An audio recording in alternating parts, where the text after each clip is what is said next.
తెలంగాణలో జరుగుతున్న పంచాయతీ ఎన్నికల్లో బీసీ రిజర్వేషన్ల రగడ కంటిన్యూ అవుతోంది. 42% రిజర్వేషన్లు కల్పిస్తామని ఉద్రగొట్టిన రేవంత్ రెడ్డి ప్రభుత్వం జనగామ జిల్లాలో పాత వాటిని తగ్గించేసిందని బీసీ సంఘాల నేతలు ఆరోపించారు. స్టేషన్ గన్పూర్ ఆర్డీఓకు ఈ మేరకు వినతి పత్రం ఇచ్చారు. 100% ఎస్టీలు ఉన్న గ్రామ పంచాయతీలను మినహాయిస్తే తమకు 70% గ్రామాలు రిజర్వ్ కావాల్సి ఉందని తెలిపారు. అలాంటిది 45 మాత్రమే కేటాయించారని అభ్యంతరం తెలిపారు. ఈ లెక్కన తమకు 18% రిజర్వేషన్ ఇచ్చినట్టు అవుతోందని బీసీ సంఘాల నాయకులు ఆవేదన వ్యక్తం చేశారు.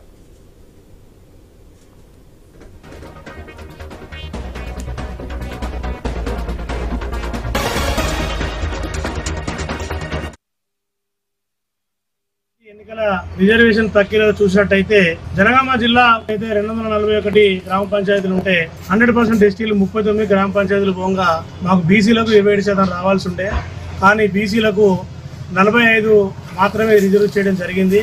అందులో చూసినట్టయితే 17% మాత్రమే బీసీలకు ఇవ్వడం జరిగింది. గత ప్రభుత్వము బీసీలకు 2018లో 27% ఇవ్వడం జరిగింది. 27% ప్రకారంగా 50% రిజర్వేషన్లు మించొద్దనే కోర్టు ఆదేశాల ప్రకారంగా మొన్న జీవో నంబర్ 46 విడుదల చేయడం జరిగింది. కానీ ప్రభుత్వము ఏ రకంగా ఏ పద్ధతిలో ఈ రిజర్వేషన్లు ఇచ్చిందో అర్థం కావడం లేదు.